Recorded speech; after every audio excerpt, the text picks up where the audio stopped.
Hey, good evening, everyone. My name is Dan Whitfield. I am the Democratic candidate running to unseat and replace Senator John Bozeman here in Arkansas. And I am very lucky to be doing an interview with KRTD this evening. Thanks for coming on, Dan. No problem. Thanks for having me. Of course. So you just recently ran for Congress against the fascist in your state. One of many. Yeah. So what made you decide to run again for Senate? So originally, just being a working class guy trying to run for office and get some change for our state, I wasn't really planning on being in politics any longer than that one campaign. And then after experiencing firsthand the corruption in our state, all the way from our U.S. Senator Tom Cotton to our Governor Asa Hutchinson to the Secretary of State to the Attorney General, all the way down this long list of elected officials here in Arkansas, I decided that I wasn't going to go down without a fight. And I decided that if I'm really going to get the kind of change that we need here in Arkansas, that I can't give up, that I have to run again and do whatever I can to try to bring these positive changes here to Arkansas, that we just need the right leadership in order to get it. Let me ask you, if you were in the Senate now, would you be in favor of forcing the vote on the $15 minimum wage issue?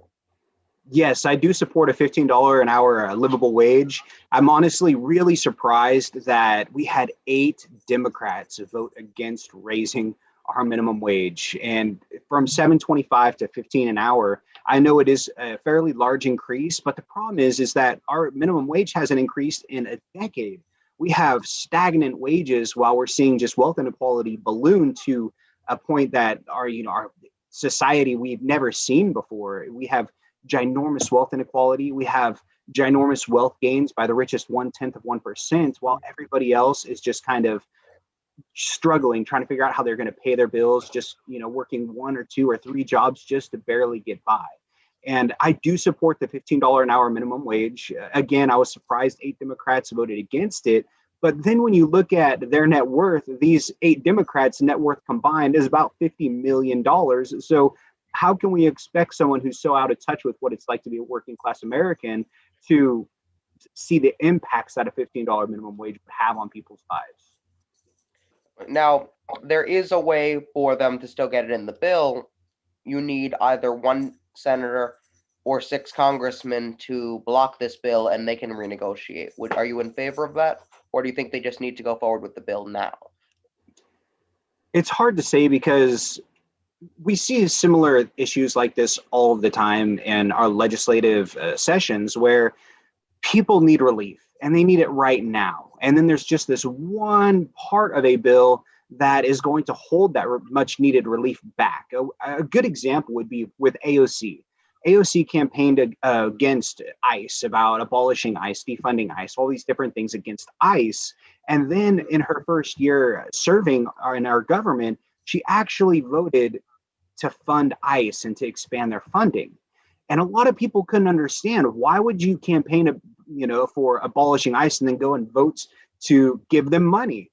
Well, the reason was because that's when our government was shut down, and we had all these government workers who were furloughed, who had no money, they had no income coming in, and that was just part of the bill to get these workers their money. So there's going to be a lot of bills coming into our Senate that need to be voted on that are going to have very, very specific and important pieces of legislation that need to be passed, with a whole bunch of other stuff that is maybe not as relevant to it, which I think is actually, kind of a little off topic. A really important issue that we have in our Congress right now is that we have bills where you have multiple different things coming into one bill, when I think that our bill should be very focused on a singular objective. That way we don't have to worry about pork, we don't have to worry about Trojan horse amendments and different things like that that are going to get important bills to fail, or getting bills passed that are really going to help, especially my constituents here in Arkansas. Do you think what is the minimum wage right now in Arkansas? So the minimum wage in Arkansas is actually $11 an hour, and we will be increasing our minimum wage. And the problem is that our increases aren't really going to reach where they need to be until 2025, which is still 4 years from now. And That's the same it's problem just, with the government bill. yeah. And the problem is honestly, $15 isn't even enough because we're seeing inflation, we're seeing the cost of living raised dramatically. And by the time 2025 comes around, we're going to need more than $15 an hour minimum wage. It's going to have to be like 20, 25, which it should be about $24 an hour if our minimum wage had kept up with the cost of living increases over the last several decades. But it's just not enough, not fast enough. Definitely, you actually have some people changing their opinion. For example, um, in the 90s, there were people who ran for governor said, "Oh, we shouldn't worry about raising the minimum wage. The federal government will do it eventually." And then, eventually, kind of never happened. Yeah, if anything, states are way ahead of the federal government, Well, yeah. and the federal government really needs to come in and put their foot down and say there's no excuse for living in one of the greatest and wealthiest nations in the history of the world for a single mother to work full time and minimum wage and not be able to afford a 2-bedroom apartment in any city in our country. It's just not okay. We have to make sure that people have the ability to chase the American dream, that people have the ability to work full time and also be able to pay for, clothing, food, to fix their cars so they're not driving around with bald tires or cracked windshields, to make sure that people have enough money not to have to worry about stress like, how am I going to afford my mortgage or my rent next month? Because I got sick and missed 3 days and I don't have any PTO. These aren't issues that the wealthiest nation in the history of the world should have to face. Definitely. Now, here's another thing. If you're in the Senate, is every single Democratic senator entitled to your endorsement come re-election? Absolutely not. I'm very careful with who I endorse.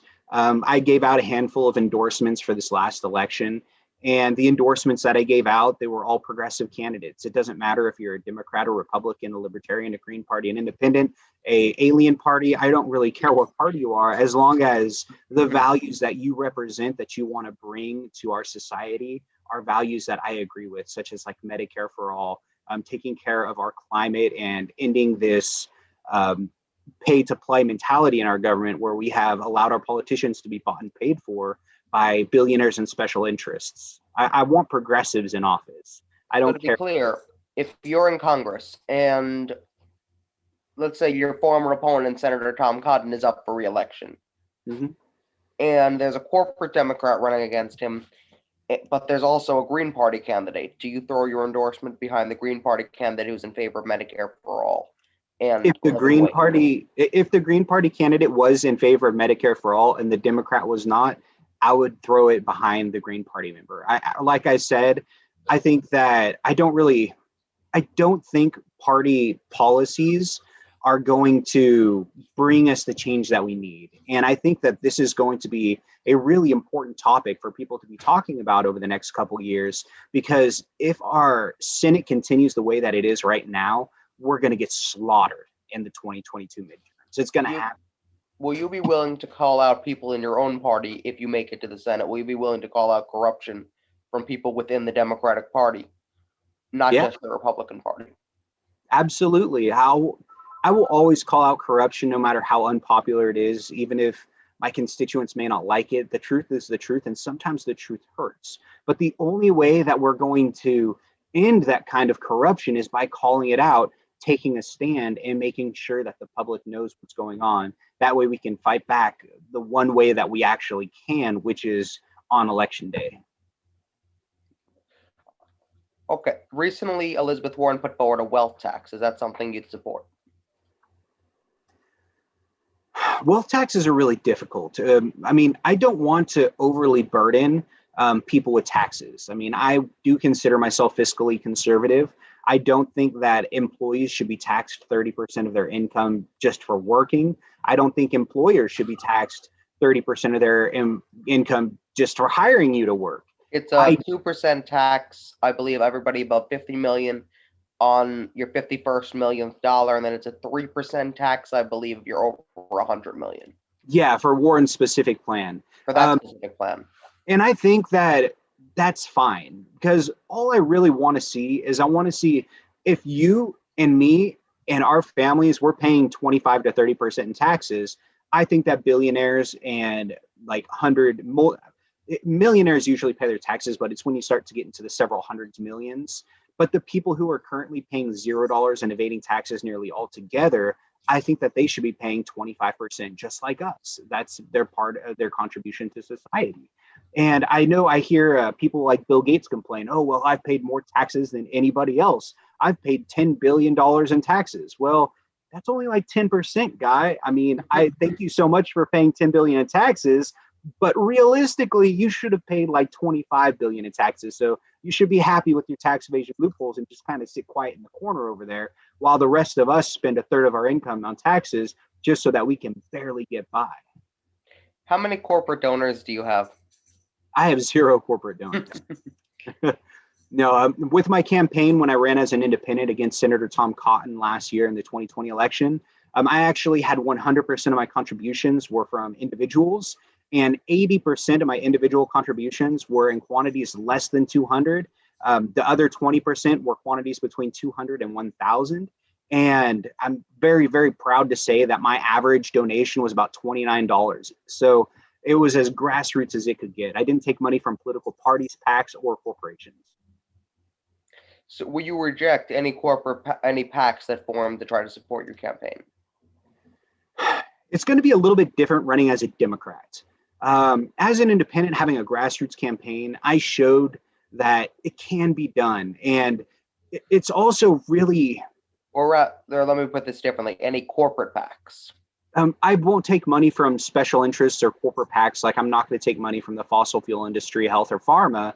Now, if we had like a group of citizens put money together in like a progressive PAC that was going to go through and help. Yeah, that's different. I would do something like that. Absolutely. It's going to be a little bit different running as a Democrat because I'll take political party money, whereas before I would only take donations from, say, Democrats, but not the Democratic Party. And that's just unfortunately until we can have campaign finance reform the way that it has to be. Okay. Will you take? Okay. So what is your goal when you get into Congress? Do you have a special project? Do you have something that you really want to get passed? So there are just a couple, well, there's a million things I want to get done as soon as I get elected. But a few things that we'll talk about fairly quickly here were, number one, I really want to push Medicare for all, because Medicare for all is going to be a game changer for everybody, whether you think you like it or you think you don't like it or not. There's a lot about the whole Medicare for all program that you probably don't know, just like a lot of other people. But as a representative for Arkansas, the second poorest state in our country, I can give you facts, and facts are what's important to me. I work in IT and automation. That's what I do. I deal with numbers. And when you look at the fact that the average household income in Arkansas is $40,000 per year, and that Medicare for all will cost 4% of your income after $29,000, you take 40,000, subtract 29, that leaves you with 11, and 4% of that means the average Arkansan family for their whole household will have to pay $440 a year for medical coverage. No longer paying premiums, deductibles, copays. They'll have vision insurance, they'll have dental, they'll have hearing, medical. It really will benefit all of the people of Arkansas. And if you make more than 40,000, say if you make around $100,000 a year, then you would take the 100,000 minus 29 is 71, and 4% is 71,000. It's about $238 a month, which is, I'm pretty sure, significantly less than what you're paying through your private health insurance right now. And that's one of the main things that I really want to talk about and educate people on is Medicare for all, so that they understand what it is, so that they want me to continue pushing it and to get it passed. Another thing I think is really important that I'm not seeing nearly enough of here in our representative republic is I want to bring direct democracy to the Senate. I want to give my constituents an actual voice in the legislative process. And I will accomplish this by allowing Arkansans to submit bills onto a website or by mail. And then you will be able to see the bill submitted, and you can either upvote or downvote them. And once a month, the bill that has the most upvotes with my discretion, I will actually write into a bill and I will submit it to Congress so that Arkansans literally have a direct voice in the legislative process. So if And somebody proposes, they want federal tax on rakes. I'm just giving a random thing. So Now, if of something course, like, it's not going to be that. yeah, But if that gets like a million up, or 70% of your people say yes on that, then if you think it's a good idea, you'll bring it up to the floor for a vote.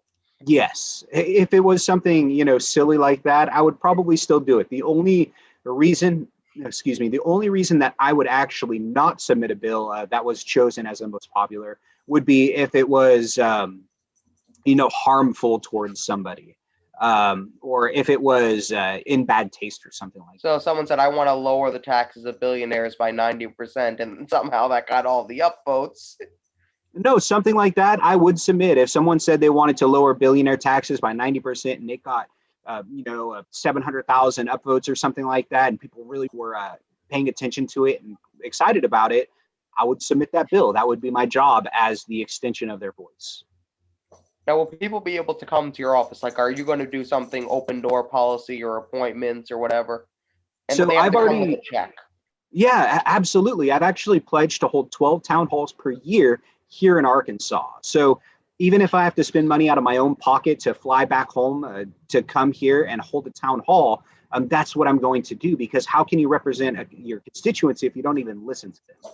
And on top of my 12 town halls per year, I will also continue doing my weekly live streams. I do a weekly live stream every Saturday night at about 6 p.m. Central, and I talk about what happened for the prior week and what's coming up in the upcoming week. And once I'm elected, I'll continue doing that every Saturday night. I'll talk about our highlights from what we did in the legislative session the previous week and what we're going to be doing upcoming. And I think that the more transparency and information we can give Arkansans and the people in our country, the better outcomes that these legislative votes, the better chance that we'll have the outcomes that we want on these legislative votes. Now, let's say Bob from Arkansas goes to your office in Washington, D.C. and says, I want to talk to Dan Whitfield. Are you going to talk to Bob? Yeah, absolutely. There's nobody I won't talk to. I've even had an idea of having like an online calendar where people can sign up in my free time slots to meet for a coffee in the morning, or a bite to eat at lunch or something like that, or maybe even sitting on the side of a lake or a river in the evening and casting a line out and fishing and talking about whatever their concerns are. Reminds me of something that Dianne Feinstein did, except she charged people for it and said you had to get up at 7 in the morning. Absolutely not. Bagel with Dianne Feinstein, and she was charging everybody. Oh man, yeah. I mean, again, the whole point of being a senator, being a congressman, is to listen to your constituents and be an extension of their voice, not to be an extension of the voice of your donors, not to be an extension of the voice of special interests, but to the actual people that live in your state that you're representing. Do you have any higher aspirations in Senate, or do you think if you win the Senate, is there a next step, or do you not know that now? Honestly, I'm not planning on being in politics. Like I keep saying, I will run this last election, this cycle of 2022 for U.S. Senate. And if I win my election, then my name will be on the ballot in 2028, but I will not be holding a re-election campaign. If I'm doing a good job, then my constituents will vote for me without me wasting a whole bunch of their money to advertise and to tell everybody how good of a job I'm doing. Now, if I'm not elected in 2022, then I'm not going to run for office again. I'll have already finished my degree and I'll continue my career and focus more on my family, because a lot of people don't understand how hard it is on a candidate's family, because just how much time it entails, the mental stress that it takes on your family and all these different things. This will be my last actual campaigning cycle. So what happens if you win and then you just continue to win? Then I will have done it without campaigning. I will have done it on my merits because I'm doing a good job. So there's no presidential aspirations or vice presidential? I have no aspirations for that. I mean, there are a lot of things I would like to see done differently in our country. I would love to be the president and have the opportunity to do some things like ending child. 1/4 of the children in Arkansas live in poverty and are food insecure, which is just ridiculous when you think that there are 3 men in our country that pay little to no taxes that have more wealth than 50% of the people in our country. I would do everything I could to start changing our country so that we no longer judge how great we are by the wealth and economic gains of the richest 1%, but I want us to judge ourselves by how well we take care of the most vulnerable and how happy the regular people in our society and the working class are. Definitely. Now, how do you feel about Mitch McConnell leaving the Senate? What a great day that day was. I mean, he pretty much single-handedly was the Senate. I mean, if you think of Senator Palpatine from Star Wars. Yes, I am the Senate. He was the Senate. He had the ultimate authority on, if we had 435 congressmen vote on a bill and it passes and goes up to the Senate, one man had the authority to say, nope, we're not even going to vote on it. Never, ever happened. Now he wants to pick his successor. Oh, man. He's working with the state legislature in Kentucky to change the law so the governor does not pick a successor and he does, and his top donor's wife is on the list. Yes, I mean, that's all just corruption. And the problem with a lot of these issues are, what they're doing is wrong and there are ethical consequences for it. But the problem is the people that are on these state ethics committees are assigned by these same people. That's why there are no consequences. There's no, it's really too bad. I mean, I see it a lot here in Arkansas, where a good example would be our Attorney General, Leslie Rutledge. She is about as unethical as it gets, to the point where she spent it was either 1.6 or 1.7 million tax dollars on campaign advertisements for her gubernatorial race. And now she's being sued for spending that tax money. And basically everything's just going to get, bad, slap on the wrist. Nothing's going to happen. It's going to get washed away because the Arkansas Ethics Committee was appointed by, one of them was appointed by her. One of them was appointed by the governor, one by the Senate Majority Leader. The GOP has appointed all these people. So as long as you're part of the GOP, you can pretty much get away with any crime that you want. Definitely true. Now, is there any bill that in your first year, if you win the Senate, in the first year of the Senate, is there a bill you have in mind to bring up, or have you been working on something, or you're not sure? So there are some really important bills that we do need submitted to our Congress that have actually not been submitted before. And these bills are going to be ones that are specific for Arkansans. And a good example would be renters' rights. Okay. So Arkansas is the only state that doesn't have renters' rights. Arkansas is the only state where if you don't pay your rent, you can go to jail. So a great example would be a couple weeks ago when we were having sub-zero temperatures for a week straight. If you were a tenant in a building and that building had no heat, your landlord has no legal responsibility to fix the heat. They don't. Now, so you decide, well, it's been 20 degrees in my apartment for the last week and a half. I'm not going to pay my rent on the 1st. You don't pay a rent and now you're going to jail. So these are problems that we're facing here in Arkansas. We have a lot of out-of-state donors or investors come in and purchase apartment complexes and leave them basically as these big slum locations. They're slumlords. They have rats, old roaches, and there's no accountability. They don't have to fix anything. And there's all sorts of groups, activist groups here in Arkansas who have documented these issues. And there's just no accountability. There's no responsibility. So I think one of the first things that I would do as a representative for Arkansas was I would submit federal legislation that wouldn't change much for the other 49 states, but it would bring our state up to par with them. Would it be like a standard though? So it would be a standard. So but you might also be making things better for other states in the process.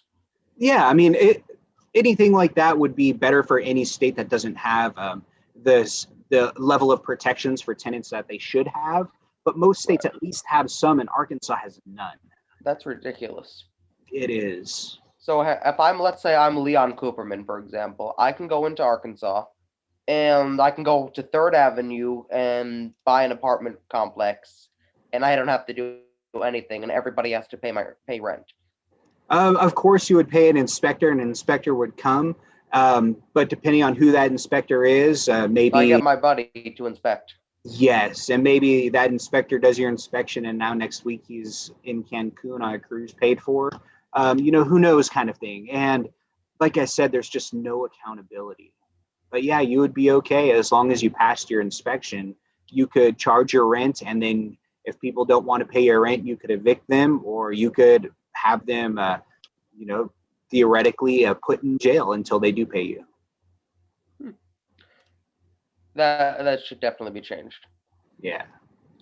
Anything else? You said there were a couple. Well, I mean, that's one of the big ones. Another big issue is right now our schools only get about 10% of their funding from federal funding, and I want to increase that. I want to reallocate some of the wasteful spending that we are already spending in our taxes to go towards education, because here in Arkansas, we have several communities, several counties that have average household incomes of less than $25,000. And when you have these communities with such low incomes, that leaves very little money for the community schools. So I really want to raise the amount of federal funding that we are giving to our schools. And something that I would like to see done at the state level is I would like to see our educational funding pooled together and then distributed for staff and student rather than just by having local property taxes pay for schools. Because we have this really big issue in Arkansas where we have some of the most highly qualified, highest paid educators and some top of the line schools. And then at the same time, we have really just underpaid educators and schools who are just falling apart.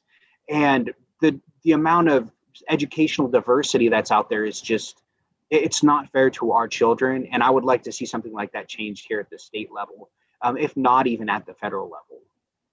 Well, the federal level would help because that actually might be a better system where everything is put into a pool and then everybody gets what they need to run the school properly.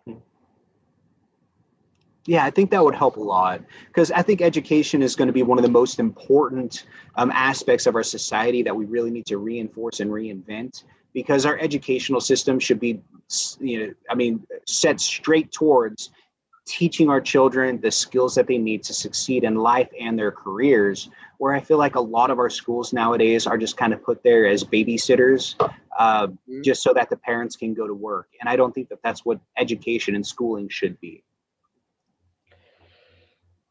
Now, my next question is going to be regarding Tom Cotton. Your co-senator for that state is going to be Tom Cotton.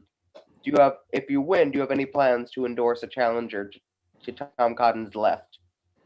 If the challenger to Tom Cotton supported progressive values like Medicare for all, federal decriminalization of cannabis, nationally expunging cannabis convictions, and supporting our changing climate, then I would endorse that candidate, yeah.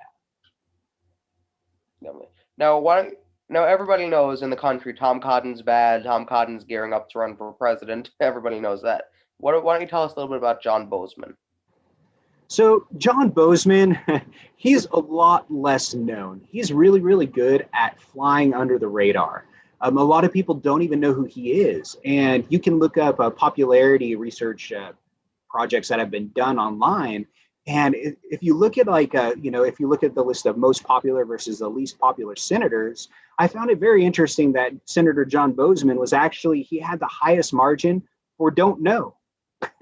So he's not the most unpopular. He's not the most popular. He is the most, I don't know, because a lot of people don't know who he is or what he's done.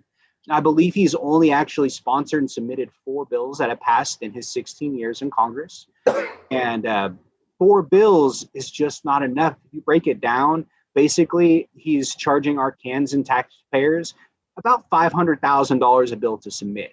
And then a good way to judge kind of who he is is just Google how he votes. If you go to votesmart.org, then you can enter in his name and you can see his entire career voting history. And if you start to do, the research and put different votes together, you'll see that he's actually voted alongside the lines with Tom Cotton 99% of the time in the last few years. He's actually voted along the lines with Ted Cruz, Marco Rubio, Mitch McConnell, Josh Hawley.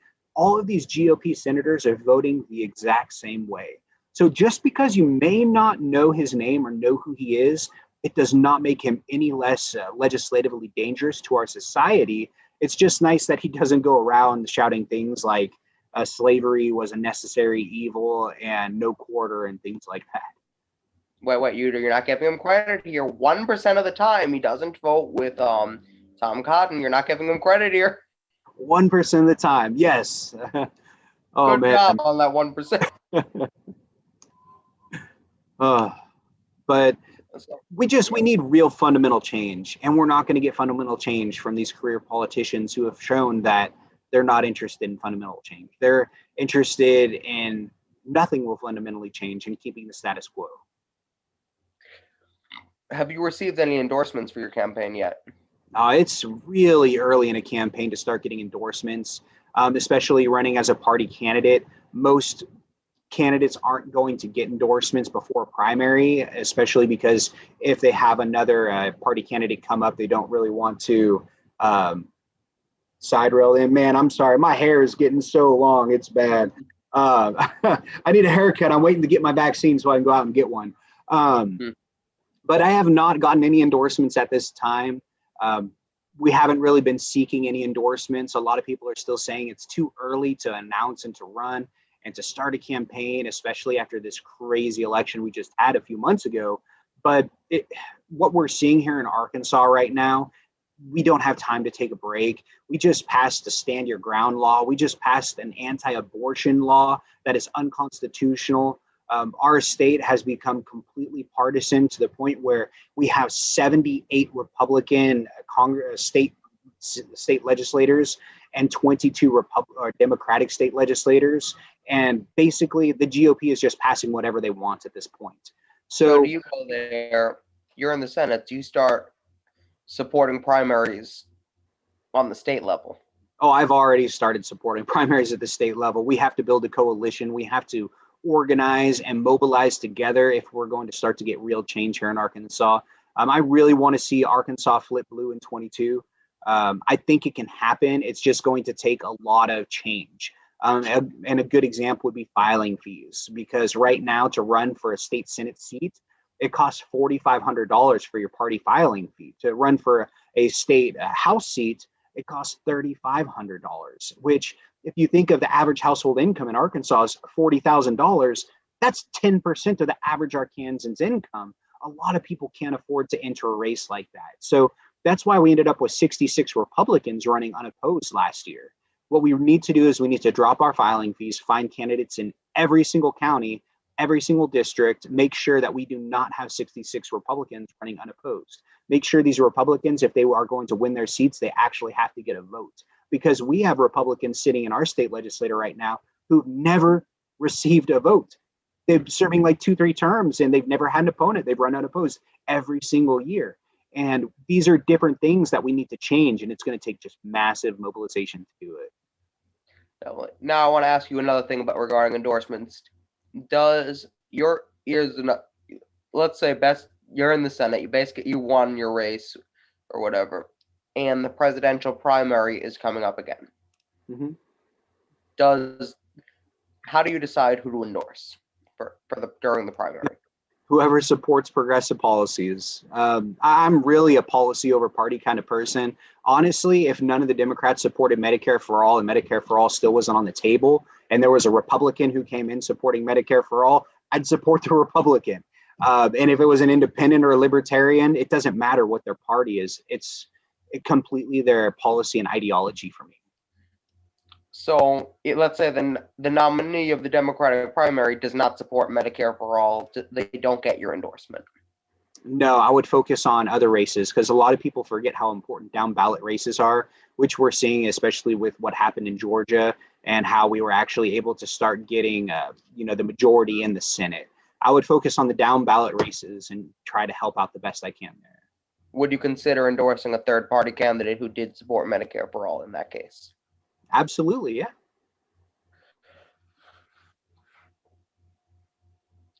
Now, out of all the endorsements, which endorsement do you think you want the most?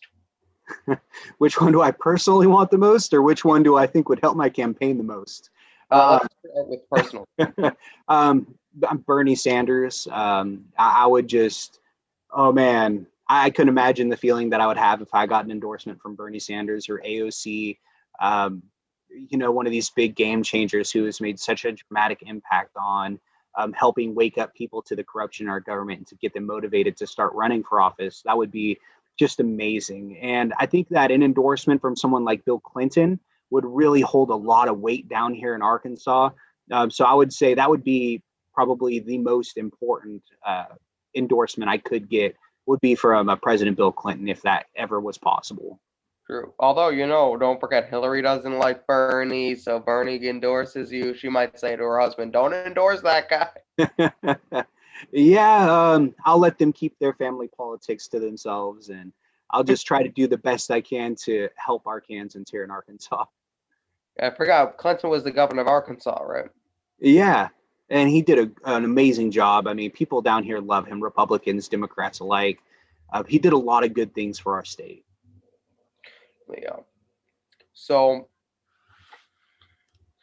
let's see here. We've already talked about so much. Yeah, I've got a lot to talk about. Oh man. Definitely.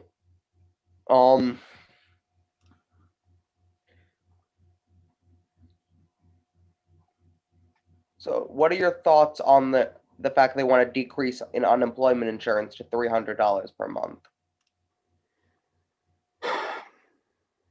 I think it's a terrible mistake. I think that there are still a lot of people out there suffering from the pandemic, and $300 a month or $300 a week unemployment insurance just isn't going to. A week, yeah.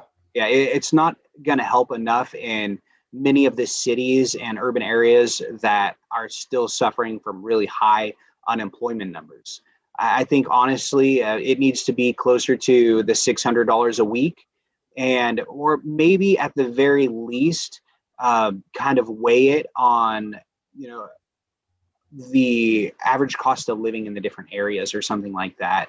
But I mean, $300 a week is going to be great in somewhere here like Arkansas, living in a rural city or a rural town rather, but somewhere in the Bay Area or New York or Florida or Georgia or any metropolitan area, it's just not going to be enough. And people have been losing their homes, they've been losing their cars, everything. And that's just not okay when you're dealing with a worldwide pandemic. Now, here's another question. You actually said before when you're running as independent, I believe it was you who said you wanted to caucus with the Democrats and the Republicans. Yeah.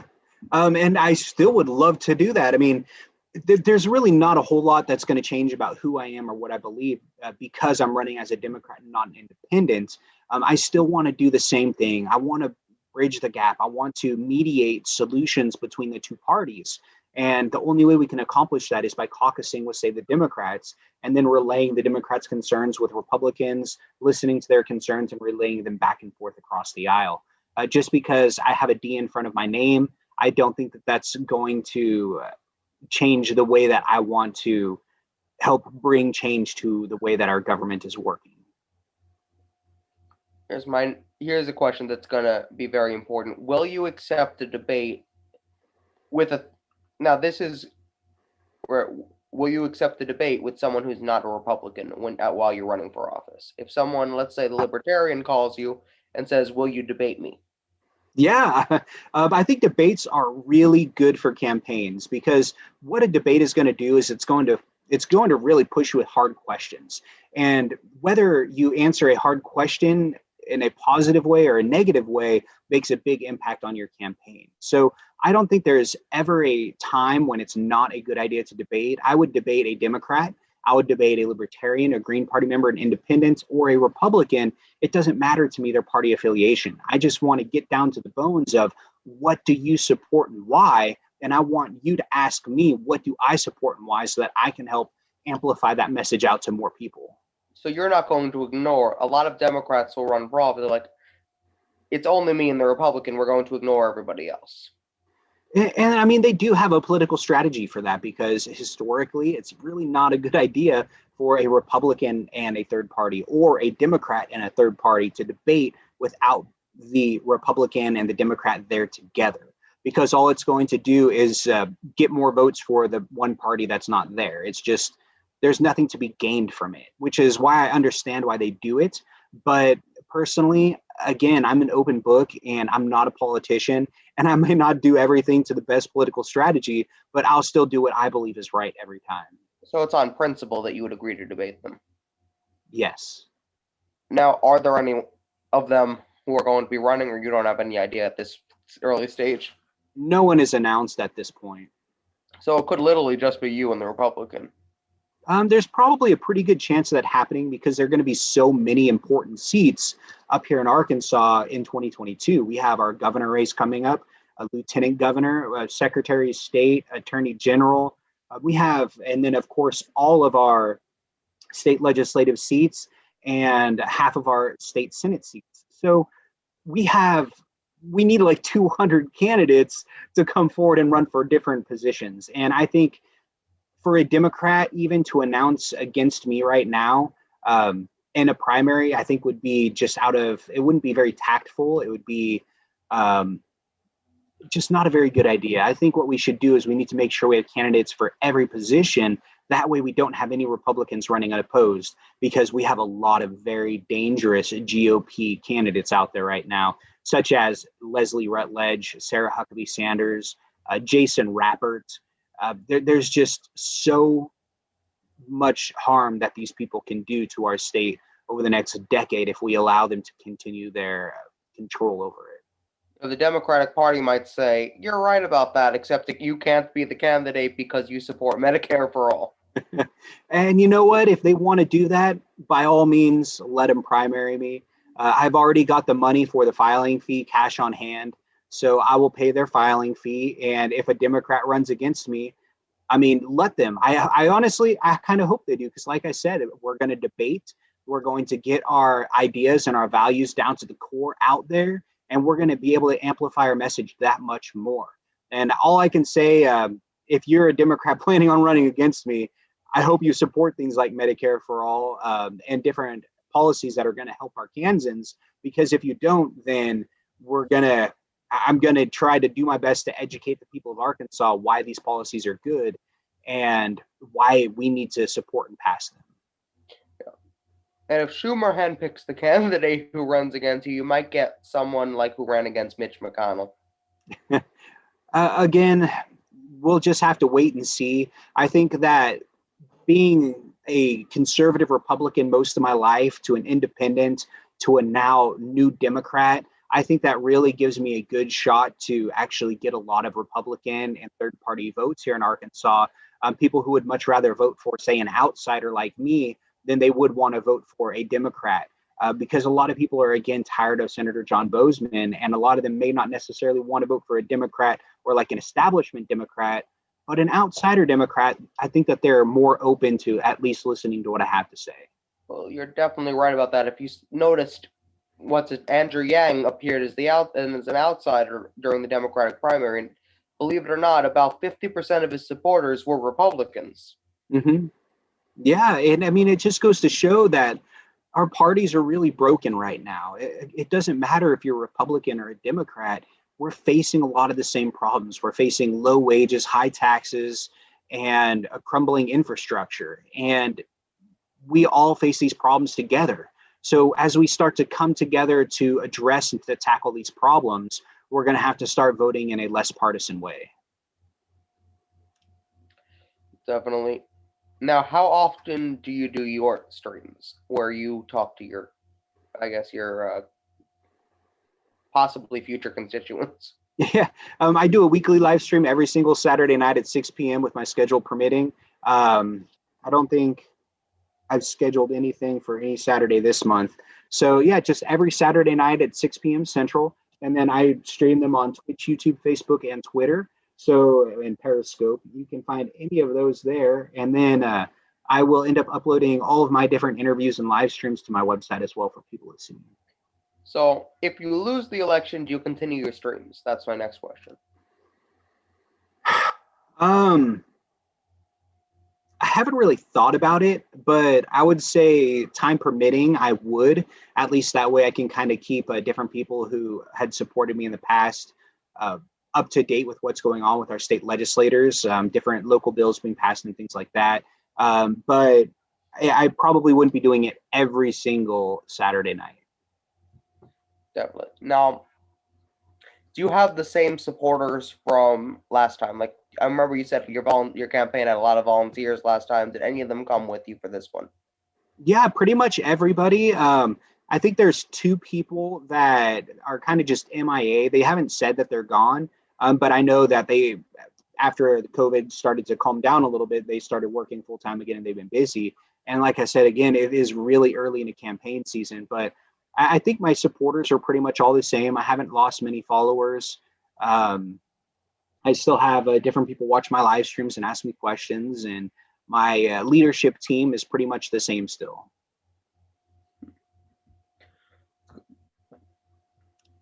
Is this the first interview you've done for this campaign? No, I've actually, I think I've done like maybe 2 or 3 other interviews already within the last couple weeks. But I did take a break after until after the Georgia special elections, because people were kind of really tired of politics and they needed a break. So I've done about 3, I think now. What places have you gone? Have you been on CNN yet or MSNBC? No, I haven't been on any major media broadcasting yet. I haven't really requested to, just because it's still a little bit early, but I guess it's something that I can start getting my press secretary in contact with these different individuals with now. Now, are you open to going on pretty much any show? Like, for example, if, I don't know, Ben Shapiro says, "Can I have Dan Whitfield on?" Do you say yes, or do you say no, I'm not talking to that guy?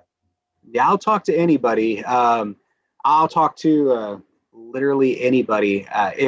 If they want to ask me questions to get to know what I stand for and who I am, then I will give them the opportunity to do that. So it doesn't matter, right-wing show, left-wing show, moderate show, cable. No, I welcome hard questions. I want people, especially of different mentalities and different mindsets, to ask me questions, because being a Democrat here in such a conservative state, I need to be able to answer these questions for my constituents. And I've already answered so many of them for different people. I don't think there is a bad interview. I just think that there is a bad idea not to do interviews. Definitely, yeah. Have you considered, I'm not sure if they've ever done it for Senate, but have you considered the Justice Democrats at all, or? I reached out to Justice Democrats, I think maybe 2 or 3 years ago. Well, you need to be nominated for that. But you need to be nominated for it. And at the time, they weren't going to endorse me because I was an independent running against a Democrat, because Josh Mahoney had not dropped out of the race yet. So no, if my supporters nominated me for Justice Democrats and they reached out, then I would definitely entertain them and talk to them. Yeah. You considered you considered DSA, or have you reached out to DSA? So the Democratic Socialists of America are some of the most friendly people here in Arkansas. I love talking with them. I joined just one of the central DSA meetings a week or so ago, and just didn't really take over their meeting or anything, just kind of introduced myself and talked a little bit. I went to one of their meetings a little while ago. They do a lot of really good things here in Arkansas. And honestly, a lot of the renters' rights issues that we're facing here in Arkansas were brought to my attention by the DSA. So they're the ones going out there door to door, talking to people about how they've been treated as tenants, taking pictures of mold and rats and roaches and things like that, and trying to build a case to help Arkansans renters. So I really hope to continue to be able to talk with them and work with them in the future. Have you spoken to unions in the state of Arkansas? The only union that I spoke to was the firefighters union, and I think it went really well. They're the real heroes of our state. They work really hard. A lot of actually, most people don't know, but the majority of our firefighters here in our state are actually volunteers and don't get a lot of the benefits that full-time firefighters get. But yeah, I've spoken with the firefighters union, and that's pretty much the only one at this point because I just haven't got to my union list yet. So you plan to speak to the unions in the state of Arkansas? Oh, absolutely. I'm 100% pro-union. I think that Americans should have the same federal protections for unions as we used to. But unfortunately, we've had union busters like Reagan come in and just destroy the safety net that so many workers used to enjoy. So do you support repealing the Taft-Hartley Act? I do. Okay. I like basically we used to have so much union protection. When the unions were at their strongest in America, that's when we started to see things like the weekend, like overtime, minimum wage, different things like that. Without unions, we never would have seen these amazing benefits that we take for granted a lot of the time. 7-day work week. Yes, a 7-day work week. Some places do, but yeah. So I think it's just very important. I don't think everyone should be forced to work for a union, but everybody should have the opportunity, if you're working for a large business, to join a union or not, or at least to have a vote. And Walmart won't like that. Walmart won't like that, but Walmart doesn't like a lot of things. Walmart probably isn't going to like me very much, honestly, because unfortunately, yeah, and we're actually the home of Walmart corporate headquarters. The corporate headquarters is like 10 minutes away from my house. But I just don't like the way that Walmart, they're really bad at having a worker work for them for so long, and then they just let them go to replace them with somebody new so that they can pay the new person less. In 2007 or 9, they had a food drive for their workers for Thanksgiving. Yes, it's quite terrible. And I believe they pay like between 1% to 2% in taxes. I think it was like 1.4%. So they pay actually, I think like around $13 billion in taxes the last time I did research on them. And then at the same time, their employees working full time were qualifying for government assistance, costing taxpayers $6.5 trillion in taxes. So what we really need to do is we need to make sure they're paying their employees a livable wage and that they're not evading taxation, that they're paying their taxes, just their fair share. I'm not saying do something crazy like 36%, but I think that corporations should be paying at least 20 to 25%. And they shouldn't be allowed to do you think it should be penalties if they don't pay those taxes? Because a lot of them will hide their money or they'll do this. And people say, well, we can't raise taxes because then they'll hide their money. Well, my wife is an accountant, so she is really able to help educate me on taxes and different things that companies do to avoid them. And we do need to close these legal loopholes that they use for tax evasion. But we also need to make sure that we are, holding them accountable when they don't pay their taxes. Because right now, if they don't pay their taxes, then they get a big fine, or it just, goes forever. But what we need to do is we need to make sure if a corporation does not pay their taxes, they need to shut their business down until they do. So, for example, Walmart doesn't pay their taxes, they're shut down until they do. And then consumers may not like that, they'll lose money. Hey, watch the mom and pop stores pop up real fast and get back to the type of America that actually made America great in the first place. But when it comes down to losing billions or trillions of dollars, these corporations, they will pay their taxes because they're not going to risk getting shut down. Chuck Schumer would disagree with you and some of the other Democrats in the Senate, right? Yeah, they're also, when was the last time one of these guys had a minimum wage or an average wage job, or when was the last time they were part of the middle class? They just don't understand what it's like to be a working class American in 2021. They just understand what it's like to be worth millions of dollars and have cushy government health care. And I mean, when was the last time a lot of the people in the working class took a vacation? Like, how many people that work full time can afford to take vacation when we have our representatives and legislators who are taking vacations like a quarter of the year? They're so out of touch, they have no idea. I think I don't want to get wrong with it. I think Cenk Uygur from TYT said, put the Senate on minimum wage and see how fast they increase that. Yeah, actually, I made a post recently about it, saying, you know what? Why don't I challenge our legislators to live on $7.25 an hour? Empty their fridges out first. No food in the fridge. $7.25 an hour, 40 hours a week, full time. You know what? Let's be nice. We'll give them up to 10 hours overtime, so 50 hours a week max, and take away their credit cards. Give them a car note. Give them a rent payment. Give them a mortgage. Give them utilities, phone bill.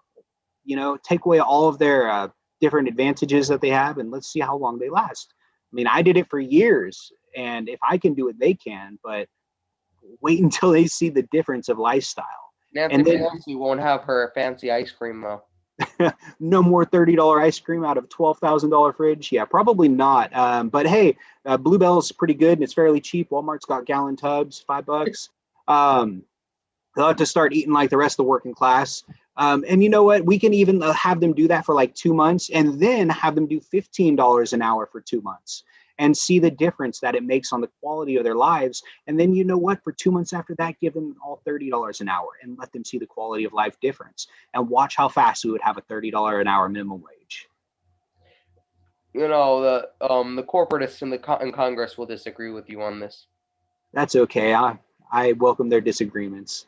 I'd love to debate with them on the floor one of these days about their disagreements as well. Now, if you recall, some of them don't even remember what poor people are. If you saw that interview with Nancy Pelosi in the fridge, they asked her what she's going to do for poor people, and she said, well, we have loans for small businesses. Yeah, I mean, like I said, they're so out of touch. We even have congressmen who think that middle class is like 100, or let's see, they said middle class is what, $40,000 a year, but it's really not. I mean, our middle class really is like $120,000 a year. Let's see how out of touch you are. Let's see if you're out of touch or not. How much is a gallon of milk? A gallon of milk? Oh man. Average price of a gallon of milk. Darn, see, I'm a little out of touch because we shop at Sam's Club and we buy 3 half gallons at a time. So let's see. I mean, normally a gallon of milk, like $2.60. Yeah. How much do you think a dozen eggs?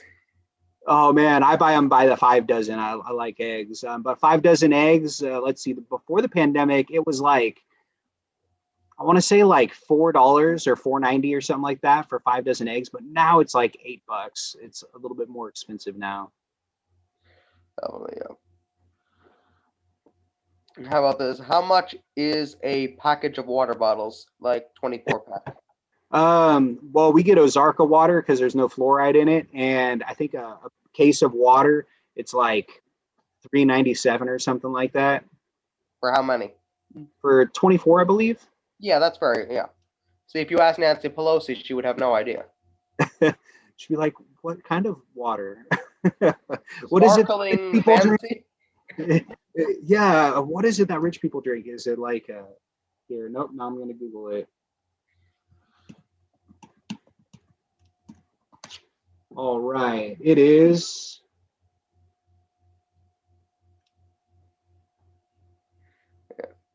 Essentia water. That's what the Kardashians drink, is Essentia water. Acqua di Cristallo Tributo a Madugalali, which is $60,000 for 750 milliliters. Oh my gosh. Yes, that's show like about 60 grand. Oh my gosh. Yeah. It's like this on Fiji water. That's what I was thinking of. Yeah. I'm assuming your opponent, John Bozeman, won't know the average price of household items. I have no idea. I'm sure he's pretty rich. He is, let's see.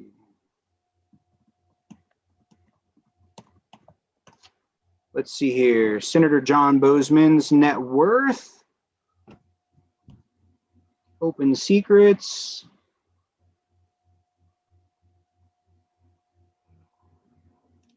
Nope, that's not going to be.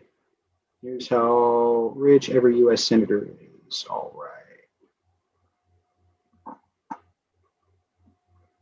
Oh my gosh, this one's going to not work as well because it's doing it by well. But oh, here we go, Senator John Bozeman. See, he's only worth 600,000, so he's not like super crazy millionaire rich like Nancy Pelosi. Very possible, yeah, but definitely. Will you be willing to, in a debate with John Bozeman, will you be willing to figure out who his donors are and what favors he's done for them and call that out?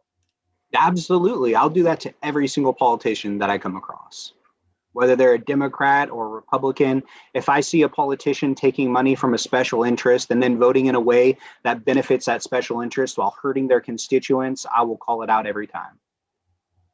So will you call out Joe Manchin for his reasons for not raising the minimum wage? Would you be willing? Yeah, I've already called out those 8 Democrats. And I don't know why they listed Senator Angus King as a Democrat. I don't know if he switched parties. He's an independent. Yeah, he's an Democrats backed him because his opponent was a progressive. Yeah, so that makes sense. But yeah, no, all these different 8 Democrats or the independent included who voted against it, there's just no excuses at this point. They can speak GOP rhetoric all they want, but Democrats shouldn't be doing that. Democrats should be doing what's right for their constituents, not what's right for their donors. Definitely.